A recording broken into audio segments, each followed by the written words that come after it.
Hey there, community group leaders and hosts. Just wanted to take a minute or two and really walk you through getting ready for this coming Wednesday, and then also just help you as you're building your group. So first off, I wanted to say thanks. Thanks for what you're doing. Thanks for sacrificing. Thanks for what it's going to take to do community groups this year. But then I wanted to get you ready for this Wednesday. So let's talk about the cookouts a little bit, and let's talk about how you can be prepared for them.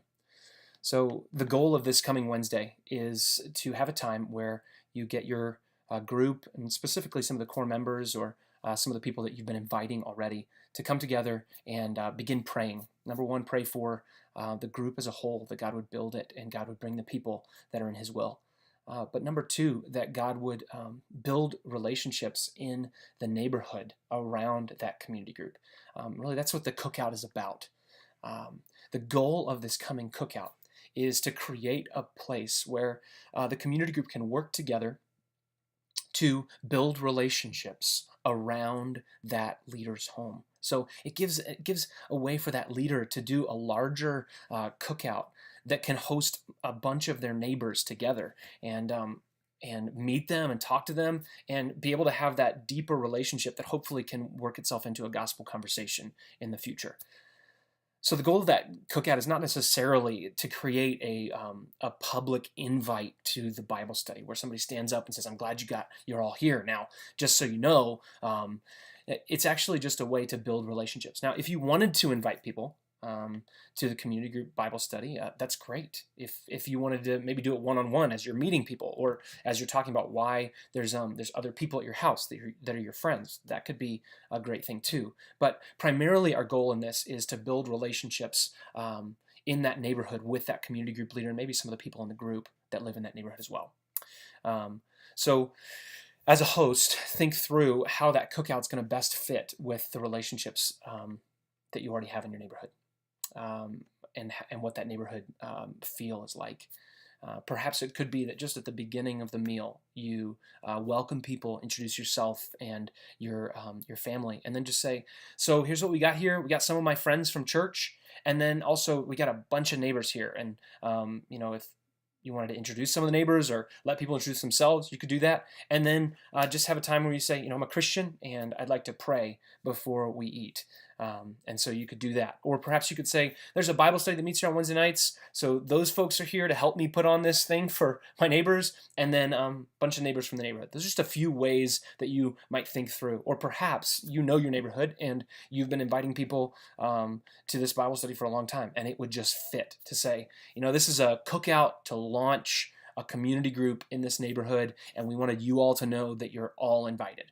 And I think that's just comes from knowing your neighbors and knowing the relationships you already have and the spirit in your neighborhood. So use wisdom. If you have any questions about how that works, just get in touch with me. So getting ready for that Wednesday night, thinking through that goal, adjust the wording on that flyer accordingly. That last sentence is really where that comes out. A Bible study that meets in our neighborhood wants to put this on, or we're kicking off a Bible study in our neighborhood with this cookout, or leaving that sentence off entirely. That's completely up to you and the relationships you have in your neighborhood. Perhaps if you're a host, maybe you and the leader can work together on what that's going to say. Then print out those flyers. Colored paper is always nice. Print them up and have a stack of them ready to go. And then think through the streets and maps around your house that you want to blanket with invitations. Which ones do you want people to go to? So maybe it would be helpful to print out maps and highlight streets for different people to take and go down.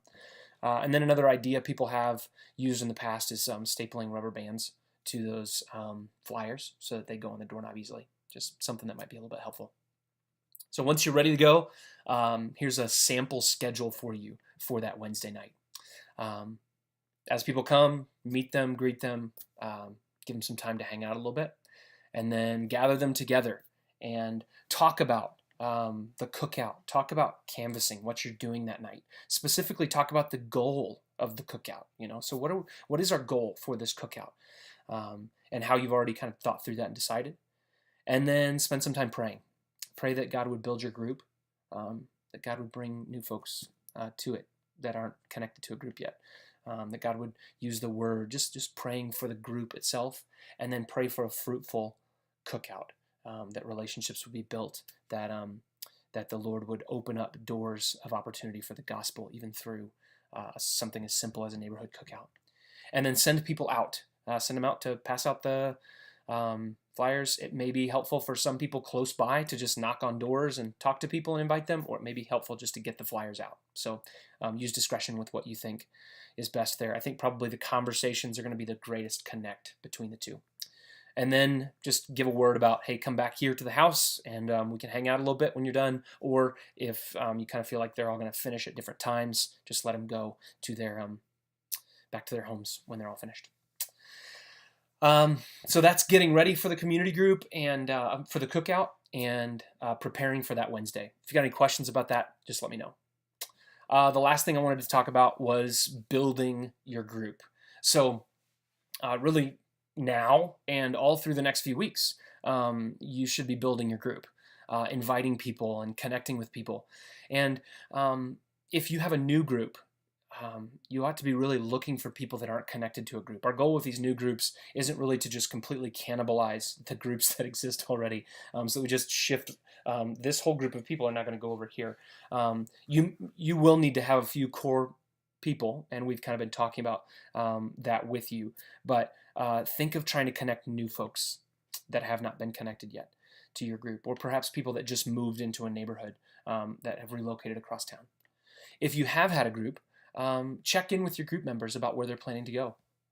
Just a simple conversation or a text or email that says, hey, just wondered what you're thinking for a community group this fall. Wanted to let you know you're more than welcome to come back. We'd love to have you at ours. But if you're thinking about joining another group or helping a new group get started, I'd love to help you be able to do that. And that just opens that door to talk about that, and it kind of removes some of the awkwardness, and it allows a conversation to happen that maybe somebody isn't comfortable having, or they're not sure how to bring it up with you. You just are able to open the door and help people to be able to do what's best for them in their spiritual walk, and then also using their gifts in new ways. And then do think through having a core few people, a core few individuals, or a core couple that can really work with you to shoulder building that group. So, partnering together with another couple and saying, will you really help me get this group going? Will you really help me invite people to be a part of this, and sharing some of that load so that on Sunday, as conversations happen around the auditorium and as you're connecting on the phone or through text, you've got another person doing the same thing, trying to help you build the group. And then the last thing is pray that God would build your group according to his will. So hopefully that helps you with number one, getting ready for the cookout, and number two, building your group over the next few weeks. And then Sunday, we will gather and have our training, not this Sunday, but the next Sunday, the 27th, and we'll have our training and get everybody ready to go for the rest of the year. So thank you all so much. Any questions about any of that, let me know. And then if you could just put your name and click the button that you watched this, that'll help me be able to know who I need to follow back up with. Have a good one, guys. Bye.